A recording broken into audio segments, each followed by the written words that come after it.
5 Jenderal Kristen yang diangkat jadi pahlawan. RHLG Channel akan membahas tentang 5 Jenderal Kristen yang diangkat jadi pahlawan Indonesia. Ada 5 Jenderal Kristen yang diangkat jadi pahlawan Indonesia, baik Protestan maupun Katolik. Sebagai bangsa yang lama dijajah oleh bangsa lain, lebih dari 350 tahun, Indonesia melahirkan banyak pejuang, baik yang langsung bertempur di lapangan, pengambil kebijakan dalam peperangan maupun mereka yang membantu melawan penjajah lewat perundingan. Beberapa dari para pejuang ini kemudian ditetapkan sebagai pahlawan. Selain itu, dalam sejarahnya Indonesia juga sering mengalami pemberontakan dari dalam negeri sendiri, dari antara sesama anak bangsa, yang ingin memisahkan diri dari Negara Kesatuan RI atau ingin mengganti Pancasila dan UUD 1945 sebagai dasar negara, seperti yang pernah dicoba oleh pihak PKI, Partai Komunis Indonesia. Mereka yang menentang para pemberontak ini juga melahirkan beberapa pahlawan. Bahkan para pahlawan juga termasuk mereka yang tak pernah mengangkat senjata di medan perang, tapi dianggap punya jasa yang sangat besar bagi bangsa dan negara Indonesia, melampaui tugas yang dibebankan kepada mereka. Para pahlawan tersebut, sebagaimana keadaan Indonesia yang beragam saat ini, terdiri dari berbagai etnis dan agama yang ada di Indonesia.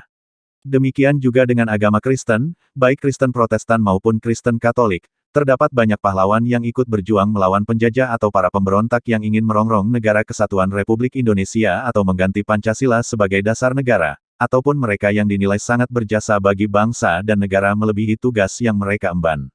Dari sekitar 160-an pahlawan Indonesia yang ditetapkan pemerintah hingga saat ini, jumlah pahlawan akan bertambah terus, setidaknya terdapat 30-an yang beragama Kristen Protestan dan Kristen Katolik, atau sekitar 20% dari total jumlah pahlawan Indonesia. Dari 30-an pahlawan Indonesia beragama Kristen dan Katolik, di sini dicantumkan 5 di antaranya, yakni 5 Jenderal Kristen yang diangkat jadi pahlawan Indonesia. Nah, siapakah 5 Jenderal Kristen yang diangkat jadi pahlawan Indonesia? Berikut profil mereka. 1.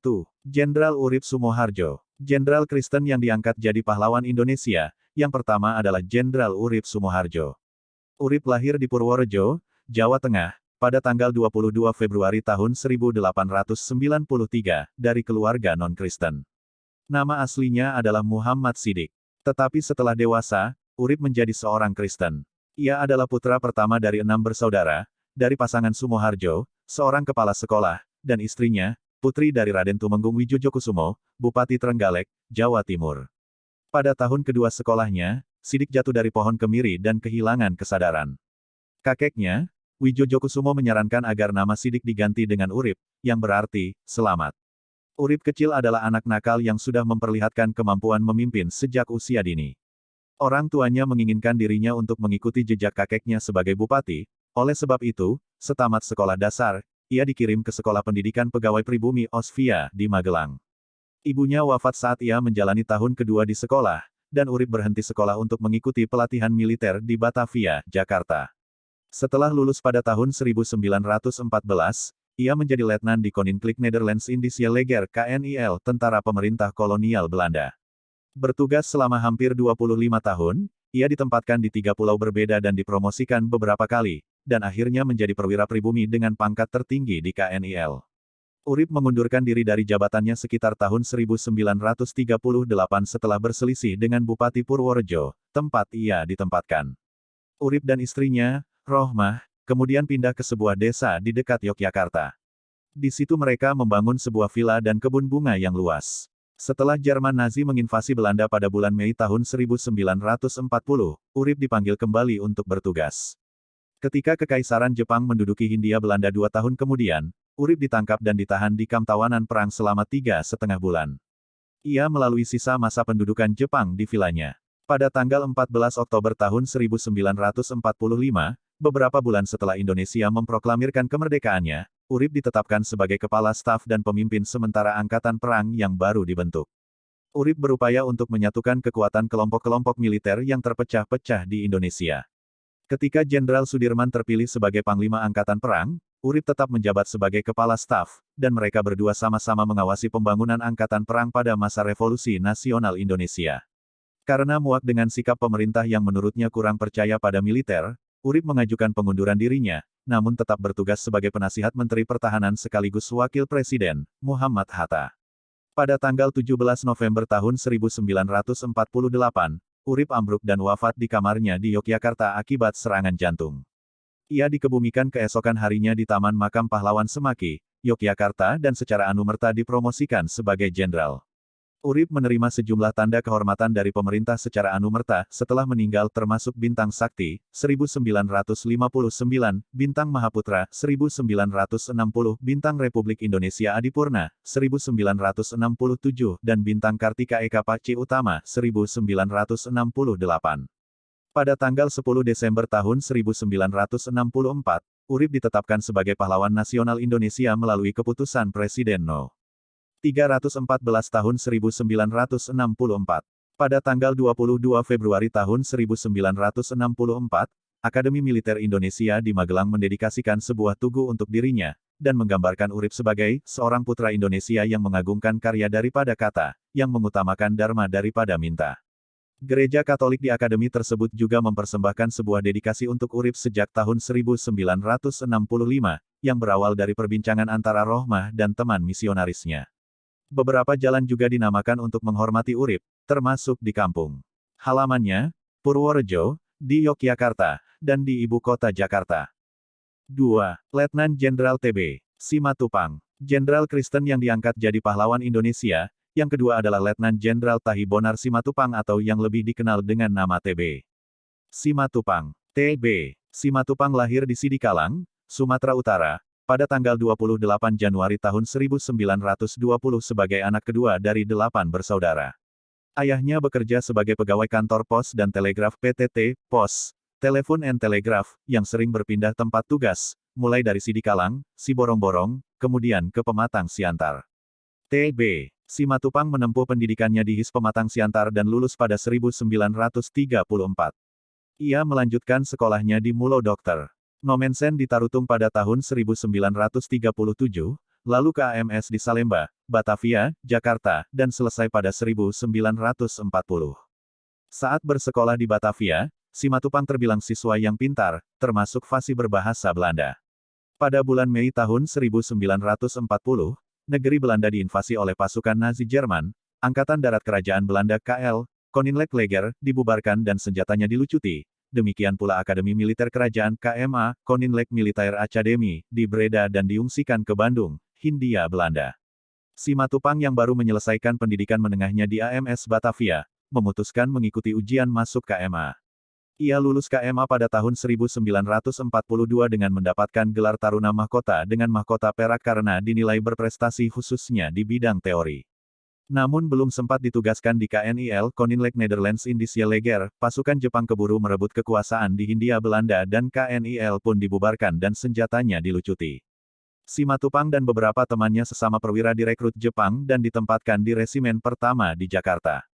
Setelah proklamasi kemerdekaan Republik Indonesia pada tanggal 17 Agustus tahun 1945, Simatupang bergabung dengan TKR Tentara Keamanan Rakyat, dan kemudian turut bergerilya bersama Panglima Besar TNI Jenderal Sudirman melawan pasukan Belanda yang berniat menguasai kembali bekas koloninya tersebut.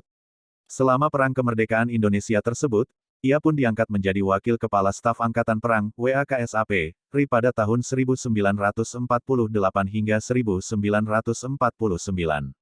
Dalam kedudukannya tersebut, Simatupang ikut mewakili TNI dalam delegasi Republik Indonesia menghadiri konferensi Meja Bundar KMB, di Den Haag, Belanda. Misi utama mereka adalah mendesak Belanda menghapus KNIL dan menjadikan TNI sebagai inti kekuatan tentara Indonesia. Ketika Jenderal Sudirman wafat pada tahun 1950, Simatupang dalam usia yang sangat muda, 29 tahun. Diangkat sebagai Kepala Staf Angkatan Perang RI KSAP, dengan pangkat Mayor Jenderal hingga tahun 1953. Presiden Soekarno kemudian menghapuskan jabatan KSAP pada tahun 1953, kemudian pada tahun-tahun 1954 sampai tahun 1959, TB Simatupang diangkat sebagai penasihat militer di Departemen Pertahanan RI. Setelah nonaktif dari kemiliteran, TB Simatupang menyibukkan diri dengan menulis buku dan mengajar di SSKAD, Sekolah Staf dan Komando Angkatan Darat, sekarang Seskoat, dan Akademi Hukum Militer AHM. Akhirnya dia resmi pensiun dari dinas militer pada tanggal 21 Juli tahun 1959 dalam usia 39 tahun dengan pangkat terakhir Letnan Jenderal. Setelah melepaskan tugas-tugas aktifnya sebagai militer, Simatupang terjun ke pelayanan gereja dan aktif menyumbangkan pemikiran-pemikirannya tentang peranan gereja di dalam masyarakat. Dalam aktivitas gerejawinya itu, ia pernah menjabat sebagai Ketua Persekutuan Gereja-Gereja di Indonesia (PGI), Ketua Majelis Pertimbangan PGI, Ketua Dewan Gereja-Gereja Asia, bahkan Ketua Dewan Gereja-Gereja Sedunia. Di lingkungan kemasyarakatan, Simatupang menjabat sebagai Ketua Yayasan Universitas Kristen Indonesia dan Ketua Yayasan Institut Pendidikan dan Pembinaan Manajemen (IPPM). Ia bahkan merupakan salah satu pencetus lembaga pendidikan ini, ketika di Indonesia belum banyak orang yang memikirkannya. Pada 1969 Simatupang dianugerahi gelar Dr. Honoris Causa dari Universitas Tulsa, Oklahoma, Amerika Serikat. TB Simatupang meninggal dunia pada tanggal 1 Januari tahun 1990 di Jakarta dan dimakamkan di Taman Makam Pahlawan Kalibata, Jakarta. Saat ini namanya diabadikan sebagai salah satu nama jalan besar di kawasan Cilandak, Jakarta Selatan. 3. Mayor Jenderal DI Panjaitan, Jenderal Kristen yang diangkat jadi pahlawan Indonesia. Yang ketiga adalah Maijen DI Panjaitan. Mayor Jenderal TNI Donald Ishak Panjaitan lahir di Balige, Sumatera Utara, pada tanggal 19 Juni tahun 1925. Ketika ia tamat sekolah menengah atas, Indonesia sedang dalam pendudukan Jepang. Sehingga ketika masuk menjadi anggota militer ia harus mengikuti latihan Gyugun. Selesai latihan, ia ditugaskan sebagai anggota Gyugun di Pekanbaru, Riau hingga Indonesia memproklamasikan kemerdekaannya. Ketika Indonesia sudah meraih kemerdekaan, ia bersama para pemuda lainnya membentuk Tentara Keamanan Rakyat (TKR), yang kemudian menjadi TNI. Di TKR, ia pertama kali ditugaskan menjadi komandan batalion, kemudian menjadi komandan pendidikan divisi IX, Banteng di Bukit Tinggi pada tahun 1948. Seterusnya menjadi Kepala Staf Umum 4 Suplai Komandemen Tentara Sumatera. Dan ketika pasukan Belanda melakukan agresi militernya yang kedua, ia diangkat menjadi pimpinan Perbekalan Perjuangan Pemerintah Darurat Republik Indonesia (PDRI). Setelah berakhirnya agresi militer Belanda kedua, dan Indonesia memperoleh pengakuan kedaulatan, Panjaitan diangkat menjadi Kepala Staf Operasi Tentara dan Teritorium T dan TI Bukit Barisan di Medan. Selanjutnya dipindahkan lagi ke Palembang menjadi Kepala Staf T dan T2 Sriwijaya. Setelah mengikuti kursus militer atas tahun 1956, ia ditugaskan sebagai atase militer RI di Bonn, Jerman Barat.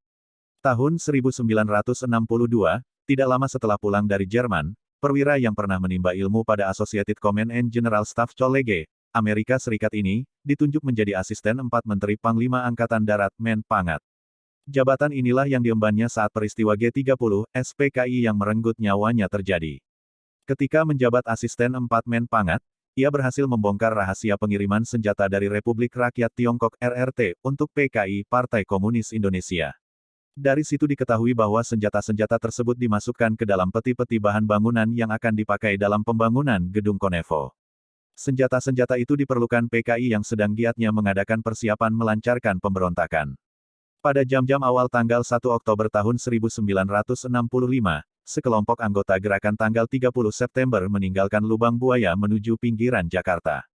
Mereka memaksa masuk pagar rumah Panjaitan di Jalan Hasanuddin, Kebayoran Baru, Jakarta Selatan, lalu menembak dan menewaskan salah seorang pelayan yang sedang tidur di lantai dasar rumah 2 lantai dan menyerukan Panjaitan untuk turun ke bawah.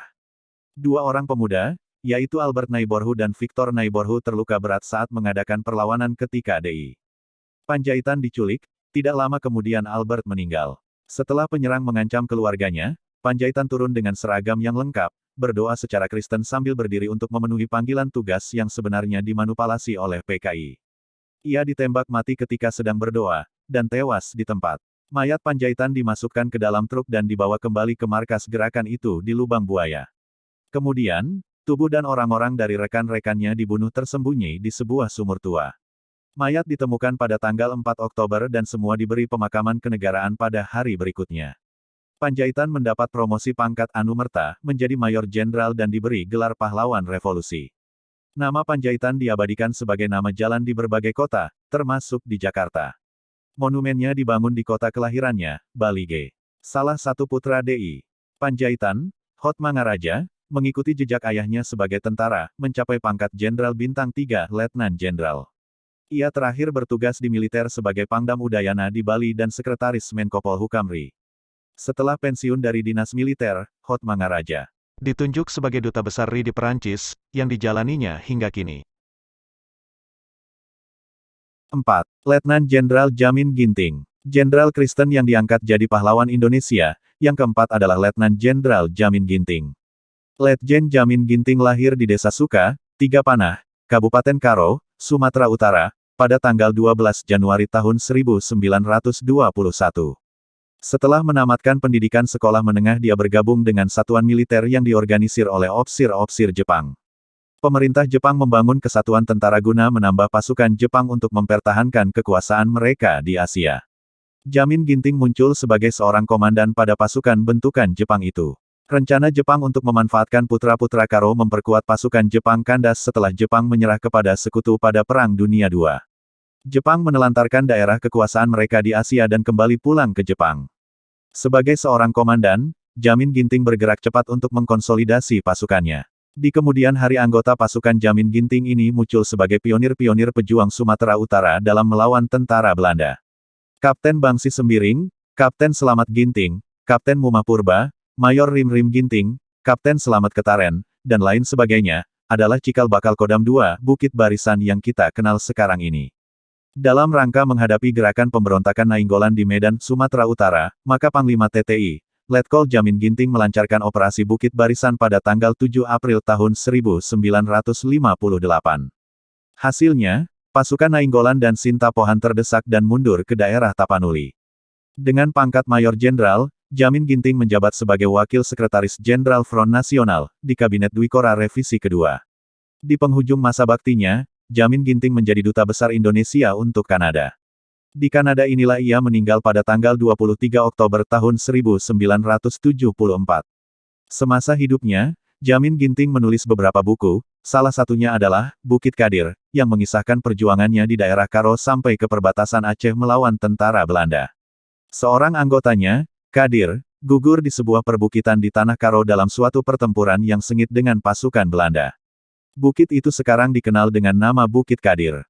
Kisah hidup istri Jamin Ginting, Lika Starigan, bersama Jamin Ginting, telah dibuat menjadi sebuah film yang berjudul Tiga Nafas Likas, yang diputar di bioskop-bioskop Indonesia pada 2014.